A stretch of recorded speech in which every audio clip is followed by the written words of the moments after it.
Nos estudos de psicologia, afeto refere-se à experiência inata de sentimento, emoção e humor, positivo ou negativo. Na teoria junguiana, a palavra afeto se refere à emoção, aos sentimentos de intensidade suficiente originários do complexo, que podem provisoriamente tomar posse do eu.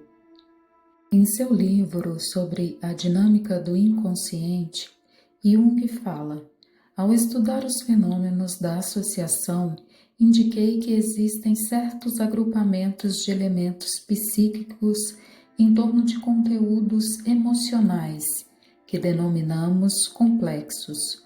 O conteúdo emocional ou complexo é constituído de um elemento nuclear ou de uma grande quantidade de associações consteladas secundariamente. O elemento nuclear consta de dois componentes. Em primeiro lugar, de uma condição determinada pela experiência, portanto, de um fato vivido, casualmente vinculado ao ambiente. E, em segundo lugar, de uma condição imanente, de caráter individual, de natureza disposicional, ou seja, depende da visão de vida desse indivíduo. O complexo forma, por assim dizer, uma pequena psique fechada, cuja fantasia desenvolve uma atividade própria.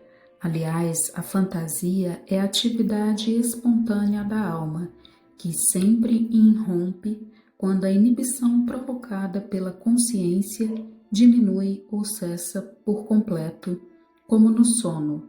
Durante o sono, a fantasia manifesta-se em forma de sonho, mas mesmo acordados, continuamos sonhando subliminarmente, e isso principalmente devido aos complexos recalcados ou, de algum modo, inconscientes. O complexo prova sua autonomia pelo fato de não se ajustar à hierarquia da consciência, ou seja, de opor uma resistência afetiva à vontade.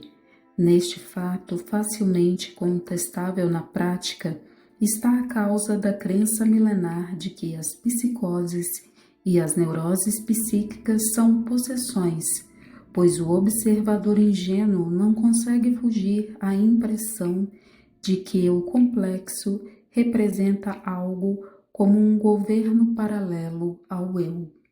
O que quer que ocorra nos recessos obscuros da psique, uma coisa é certa, são antes de tudo conteúdos carregados de afeto, os assim chamados complexos que gozam de certa autonomia.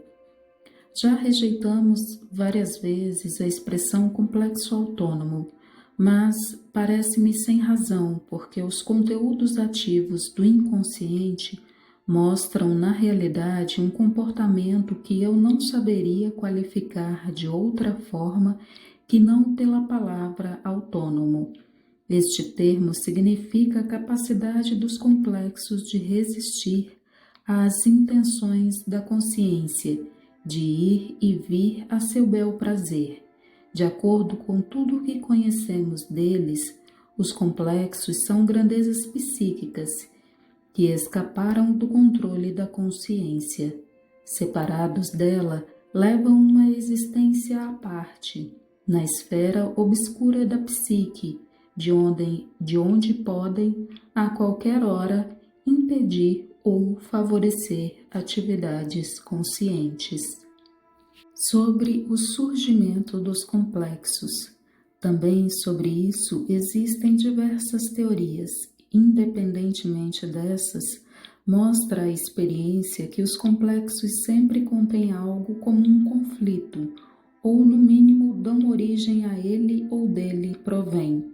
Como quer que seja, as características do conflito, do choque, da consternação, do escrúpulo e da incompatibilidade são próprias dos complexos. São os assim chamados fantasmas, dos quais não gostamos de nos lembrar e muito menos que os outros deles nos lembrem, mas que se apresentam à nossa lembrança sem pedir licença e da forma mais indesejável possível.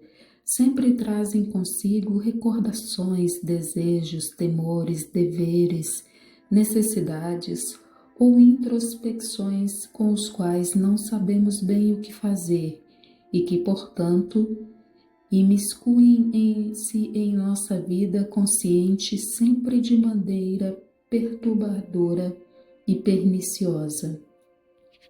Sem dúvida, os complexos são uma espécie de inferioridade no sentido mais amplo, mas quero sublinhar de saída que um complexo ou ter um complexo não significa logo uma inferioridade. Quer dizer apenas que existe algo discordante, não assimilado e conflitivo, um obstáculo talvez, mas também um incentivo para maiores esforços e com isso talvez nova possibilidade de sucesso.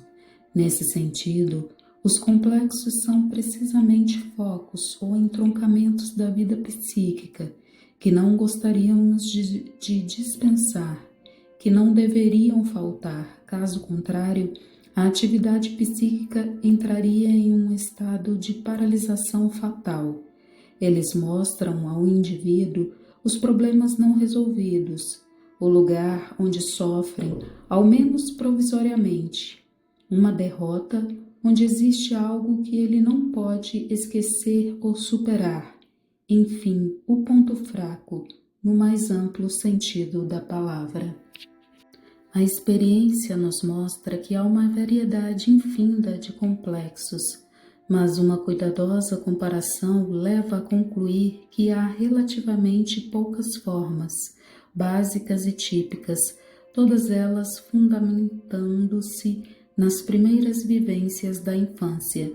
Isto tem que ser assim, pois a disposição individual já se manifesta na infância, uma vez que é inata e não adquirida no decurso da vida. O complexo parental nada mais é, portanto, do que o primeiro choque entre a realidade e a constituição inadequada do indivíduo nesse aspecto. A primeira forma de complexo tinha que ser, portanto, um complexo parental, pois os pais são a primeira realidade com a qual a criança pode entrar em conflito. A existência de um complexo parental nos diz o mesmo que nada sobre a constituição adequada do indivíduo. A experiência prática logo nos mostra que o essencial não está no fato da existência de um complexo parental, mas no modo especial como o complexo atua no indivíduo. E aqui se verificam as mais diferentes variações que podemos atribuir apenas em grau ínfimo à constituição especial da influência dos pais, porque frequentes vezes mais crianças são expostas concomitantemente à mesma influência e, apesar disso, reagem da maneira mais diversa que se possa imaginar. O afeto está fixado no complexo. Os complexos são os pequenos diabos que nos atormentam durante a vida. Acreditamos que estão no exterior, mas na realidade é o complexo. De minha parte, começo por aí e digo, não, isso não está em ordem. Depois eu me pergunto, o que há por trás? Por que isso me perturba de tal modo?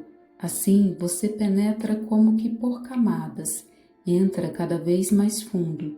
E quando tiver passado por essas camadas de pequenos problemas, disputas, conflitos maritais, etc., problemas com as crianças, problemas com os impostos, você alcança lentamente o que está lá atrás, mais profundo.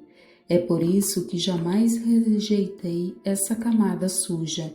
Entre os alquimistas, alguns dizem que se deve eliminá-la, mas muitos afirmam, não, é nessa camada que se deve agarrar, é nela que se encontra a cura. Estes pertencem à raça dos alquimistas que privilegiam o cozimento e dizem que é preciso pegar o homem lá onde ele se encontra. Se ele tiver problemas com impostos, esse é o seu problema.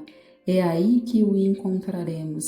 Mas logo se vê que isso é um subterfúgio e que no cerne o problema é muito mais profundo.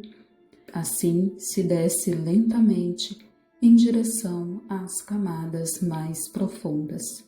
Marie-Louise Monfrance, no livro A Busca do Sentido. Estes foram os livros que serviram de base para este vídeo. Desejo a você boas leituras e boas reflexões. Até o próximo vídeo.